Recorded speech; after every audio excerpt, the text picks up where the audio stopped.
Assalamualaikum warahmatullahi wabarakatuh. Bismillahirrahmanirrahim. Alhamdulillahirabbil alamin. Asyhadu an la ilaha illallah wa asyhadu anna Muhammadar Rasulullah. Allahumma shalli ala sayyidina Muhammadin wa alihi wa sahbihi ajmain. Amma ba'du. Pada seluruh anak-anakku kelas 7A sampai dengan kelas 7F, alhamdulillah kita di video kali ini sudah sampai di bab tentang melaksanakan sholat jamak dan sholat qashar. Nah, di sini untuk LKS ya, kalian bisa buka LKS-nya halaman 31 atau bisa kalian buka di buku paket halaman 141. Silakan dibuka dulu. Di sini kita akan membahas tentang sholat jamak dan sholat qashar. Nah, tapi sebelumnya begini. Kenapa ada sholat jamak? Kenapa ada sholat qashar? Ya. Dan apa itu sholat jamak? Apa itu sholat qashar? Sholat jamak dan sholat qashar ini merupakan bentuk keringanan atau dispensasi, rukhsah kalau dalam bahasa agama. Di halaman 31 itu disebut Allah memberi rukhsah dengan melaksanakan sholat jamak dan sholat qashar. Nah, Allah itu memberikan keringanan kepada umatnya Nabi Muhammad Sallallahu Alaihi Wasallam, yakni dengan adanya syariat sholat jamak dan sholat qashar. Kenapa begitu? Karena saking pentingnya sholat.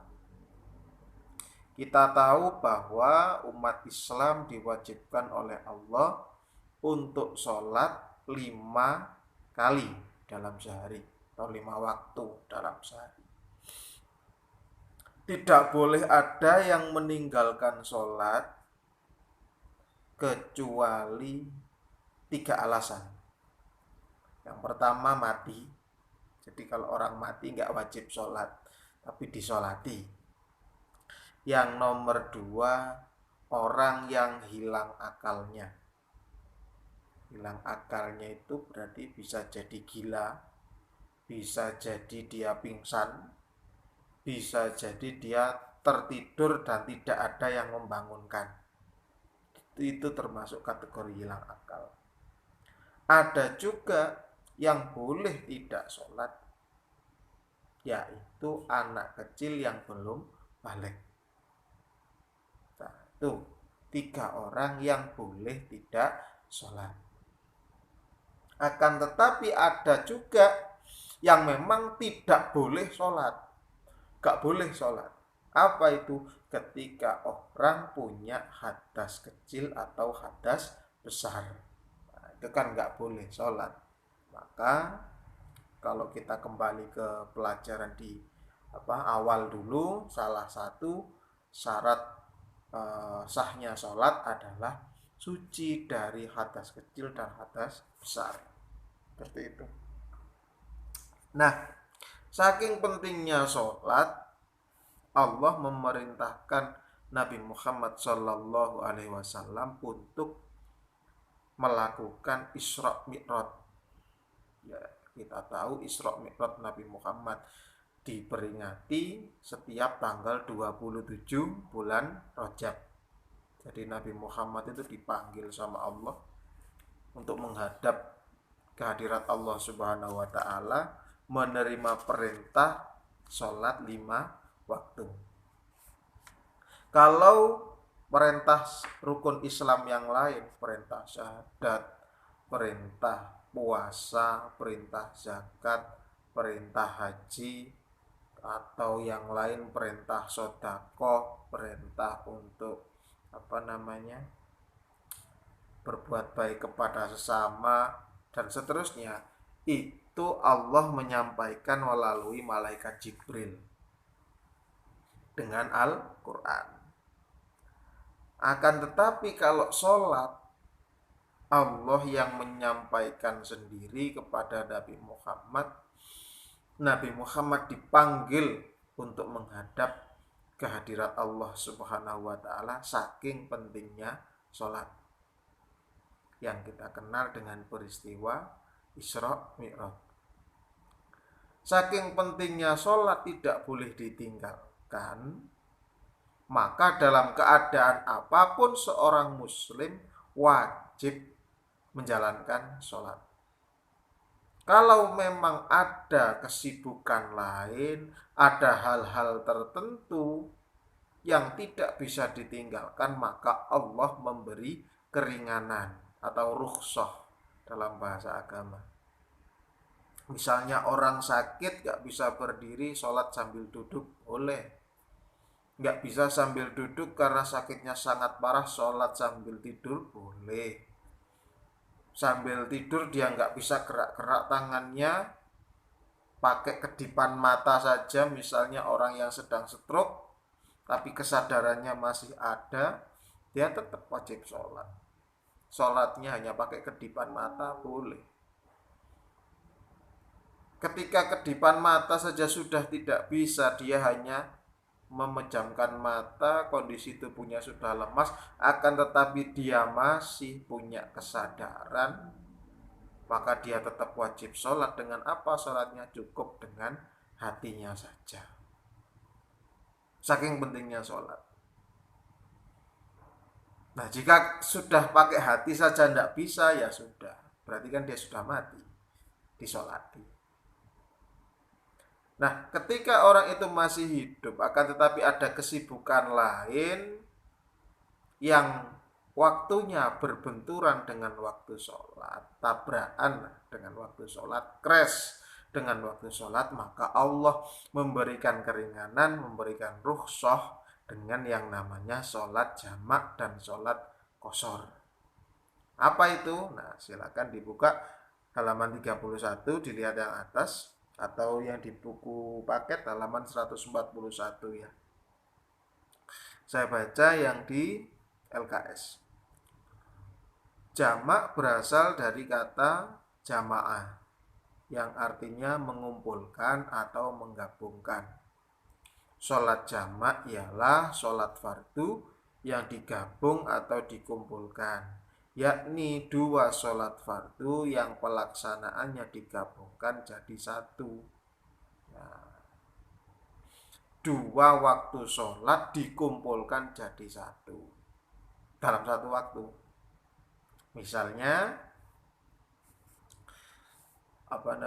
kalian mau bepergian jam 11 siang, kemudian nanti sampai di tempat tujuan kira-kira jam 5 sore. Nah, itu bagaimana caranya Pak? Sholatnya kan melewati waktu zuhur. Jam 11 belum zuhur, sampainya pas asar, setelah asar, bahkan waktu asar mau habis. Nah, itu bisa diselesaikan. Solusinya adalah dengan cara menjamak sholat. Nah, sholat yang boleh dijamak, yang boleh dikumpulkan adalah sholat zuhur dengan asar dan sholat maghrib dengan isya. Hanya ini saja, yang lain nggak boleh. Zuhur harus dengan asar, maghrib harus dengan isya. Subuh sendirian, nggak boleh dijamak. Dijamak sama siapa? Dia sendirian. Nah, di halaman 31 itu ada hadisnya Nabi Muhammad SAW yang diriwayatkan dari sahabat beliau, salah satu sahabatnya Nabi ya, namanya dari Anas bin Malik radhiyallahu anhu. Nah, ini Anas bin Malik ini salah satu teman dekatnya Rasul. Di situ Anas itu berkata, Anas itu pernah melihat Nabi Muhammad. Nabi Muhammad itu idza tahala qabla an tazigha syamsa, mohon maaf, idza tahala qabla an tazigha syamsu akhara dhuhra ila waqtil asri thumma yajma'u bainahuma.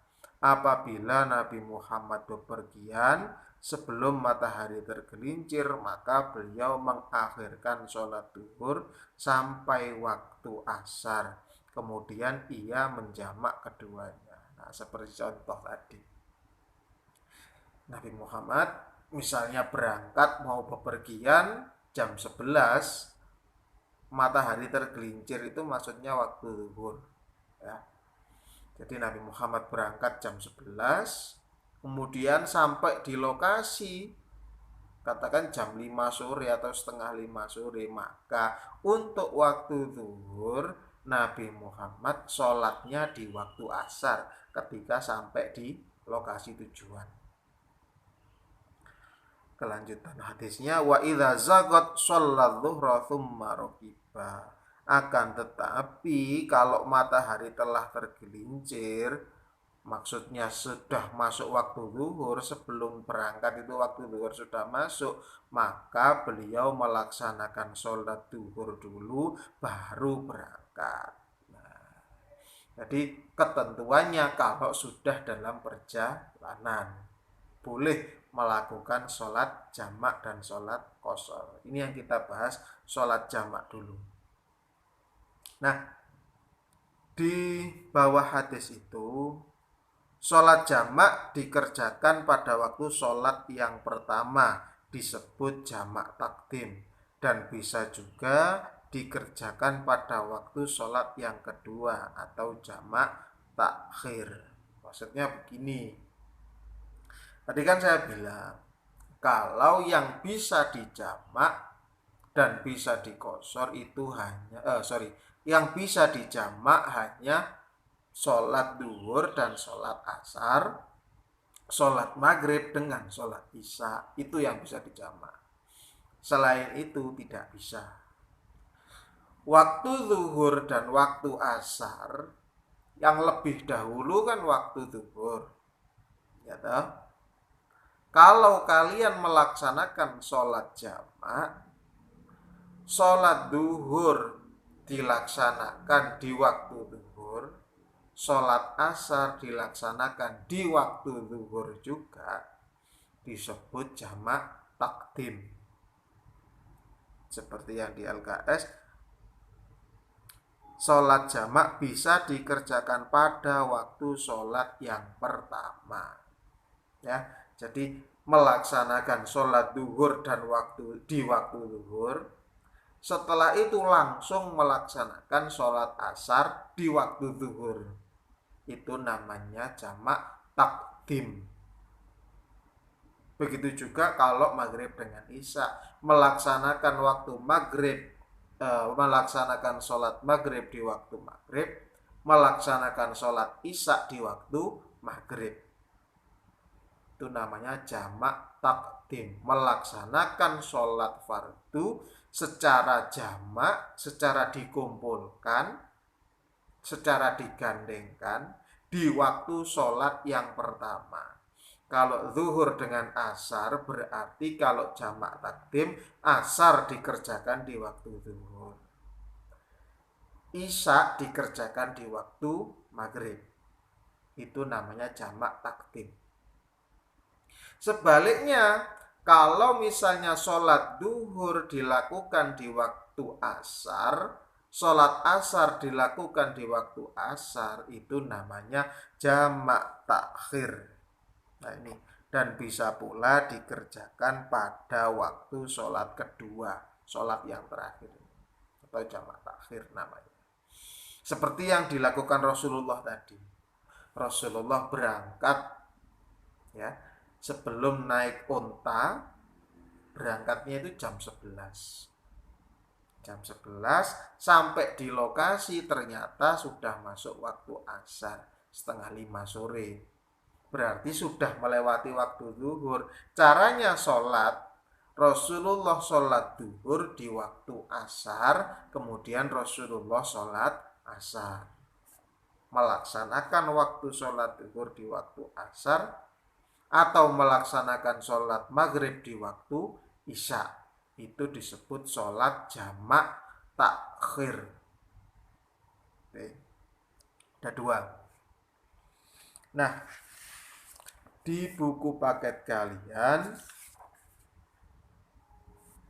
Nah, itu di halaman 142. Nah, silakan dibuka buku paketnya. Di halaman 142 bagian bawah ya, ada penjelasan. Syarat melaksanakan sholat jamak adalah sebagai berikut.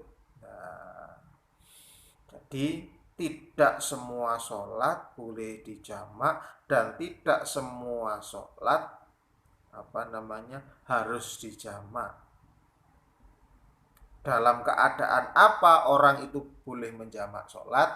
Yang pertama, pada saat sedang melakukan perjalanan jauh, jarak tempuhnya tidak kurang dari 80,64 km.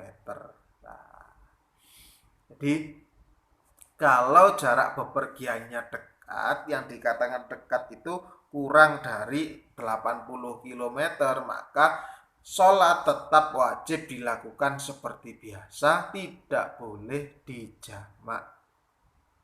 Kalau lebih dari 80 km, maka boleh dijamak 80,64. Kalau sampai bulatkan ya 81 lah, 81 kilo. Kalau kurang dari jarak 81 kilo, maka sholat wajib dilakukan seperti biasa. Tidak boleh kalian melakukan sholat jamak zuhur dilakukan di waktu asar. Atau sebaliknya, asar dilakukan di waktu zuhur. Nggak boleh. Tetap zuhur di waktu zuhur, asar di waktu asar. Kemudian yang nomor 2, perjalanan yang dilakukan bertujuan baik, bukan untuk kejahatan dan kemaksiatan. Iyalah, orang sholat itu pasti orang baik. Saya yakin kalau kamu sholat, kalau kita sholat pasti orang baik. Nggak mungkin ada orang mau maksiat terus sholat dulu, itu kayaknya nggak mungkin. Misalnya ada orang mau mencuri, kemudian sebelum mencuri dia sholat dulu. Semoga hasil curiannya itu nanti barokah. Nggak mungkin. Barang curian kok barokah. Ya, nggak mungkin. Kemudian yang ketiga, sakit atau dalam kesulitan. Nah, ini misalnya begini. Ada orang yang sakit. Dia sama dokter disarankan untuk menjalani operasi. Nah, lamanya operasi itu misalnya 4 jam misalnya. Maka selama 4 jam dia harus ada di ruangan operasi. Nah, misalnya operasi dilaksanakan jam 11 kayak tadi, atau sore lah, jangan tadi contohnya udah siang. Misalnya operasi dilaksanakan jam 5 sore misalnya. Ya, operasi dilaksanakan jam 5 sore. Kemudian gimana nanti sholat maghribnya? Kalau operasi yang harus dijalani itu 4 jam, berarti kan harus melewati jam 6, jam 7, jam 8, jam 9 baru selesai. Nah, bagaimana nanti sholatnya dia? Maghribnya seperti apa? Kan melewati waktu maghrib. Maka solusinya bisa dilakukan jamak takhir. Yakni menjalankan sholat maghrib di waktu isya setelah operasi nanti. Seperti itu. Loh Pak, dokternya apa nggak sholat? Kalau dokternya non muslim kan berarti dia nggak punya kewajiban sholat. Kalau dokternya muslim, bisa jadi dia melakukan sholat jamak juga. Boleh, nggak apa-apa. Seperti itu. Kemudian yang nomor 4, sholat yang dijamak sholat adaan atau tunai, bukan kodoan atau nyaur utang atau kodok. Jadi orang itu ada yang sholatnya adaan lillahi ta'ala, berarti sholatnya ya ini sekarang ini. Kalau yang kodok itu berarti mungkin kemarin belum sholat, kemudian diganti sekarang, disauri, itu kodokan. Nah, yang boleh dijamak adalah yang adaan. yang sekarang saja. Itu yang boleh dijamak. Yang nomor 5, yang terakhir, berniat menjamak ketika takbiratul ihram. Nah, jadi ketika kita takbir, ketika Allahu Akbar, maka dalam hati kita niatkan untuk menjamak. Misalnya kita niat sholat duhur untuk jamak, nanti mungkin saya kasih link untuk mencatat niatnya ya. Jadi niatnya akan berbeda. Nanti sampean baca Arabnya, sampean pelajari, kemudian bisa dibaca terjemahnya. Ini saya baca terjemahnya saja biar cepet ini nanti. Misalnya sampean niat sholat duhur, sekali lagi, niat sholat zuhur di waktu asar. Sholat zuhur di waktu asar, seperti yang Rasulullah tadi, seperti contohnya yang dilaksanakan Nabi tadi. Maka niatnya dalam hati adalah ketika takbir, saya berniat untuk menjalankan sholat zuhur 4 rakaat jamak takhir lillahi ta'ala, Allahu Akbar. Sudah, seperti itu. Jangan sampai di dalam hati tidak niat untuk menjamak.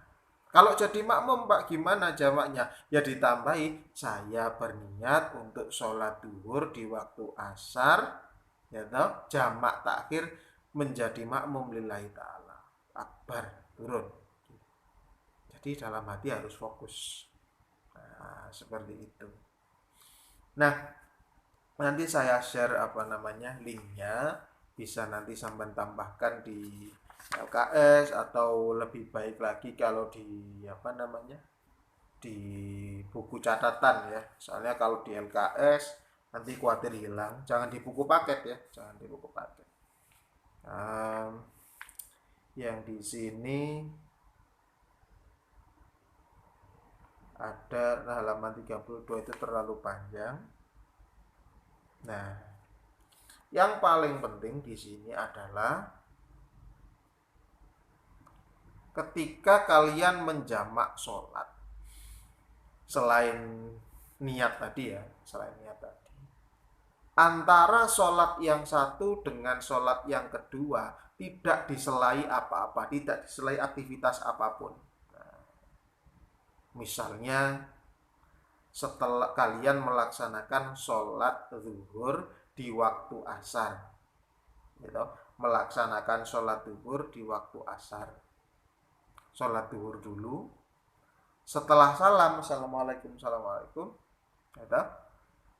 yang boleh dilakukan hanya iqomah, qomat, hanya iqomah, tidak boleh melakukan aktivitas yang lain. Misalnya minum dulu, tidak boleh. Apalagi makan, tidak boleh. Ngomong, nggak boleh. Langsung setelah salam, assalamualaikum warahmatullahi, kanan dan kiri, berdiri, qomat. Setelah qomat langsung sholat yang kedua, seperti itu ya. Nah, tidak boleh diselai dengan aktivitas apapun. Saya kira itu untuk penjelasan materi sholat jamak, karena ini memang materinya agak panjang. Sambil kalian baca-baca di LKS dan juga di buku paket ya. Kalau ada pertanyaan silakan disampaikan di kolom komentar, atau disampaikan melalui WA, di WA grup bisa. Itu aja, kurang lebihnya saya mohon maaf. Nanti silakan dicatat linknya untuk niat sholat jamaknya, atau nanti sekalian ketika sholat qashar aja deh, sekalian sama dengan sholat qashar aja, biar enggak ribet gitu ya, biar sekalian. Nah, oke, saya kira itu yang bisa saya sampaikan. Kurang lebihnya saya mohon maaf. Kalau ada yang salah, ada yang khilaf, saya mohon maaf yang sebesar-besarnya. Semoga yang sedikit ini menjadi ilmu yang berkah dan bermanfaat dunia dan akhirat, bisa menjadi bekal bagi kita semua untuk beribadah kepada Allah Subhanahu wa taala, bisa menjadikan kita orang-orang yang senantiasa mengikuti ajaran Nabi Muhammad SAW. Nanti di akhirat kita berhak mendapatkan pertolongan dari Allah melalui syafaatnya Nabi Muhammad SAW. Amin Allahumma amin. Begitu juga dengan kedua orang tua kita, baik yang sudah tiada ataupun yang masih menemani kita di kehidupan kita. Semoga senantiasa dalam kasih dan sayangnya Allah Subhanahu wa taala. Amin ya rabbal alamin. Terima kasih atas perhatiannya dan sekali lagi mohon maaf atas semua kekhilafan dan kesalahan. Wallahu alam bisawab. Wallahul muwaffiq ila aqwamit thoriq. Assalamualaikum warahmatullahi wabarakatuh.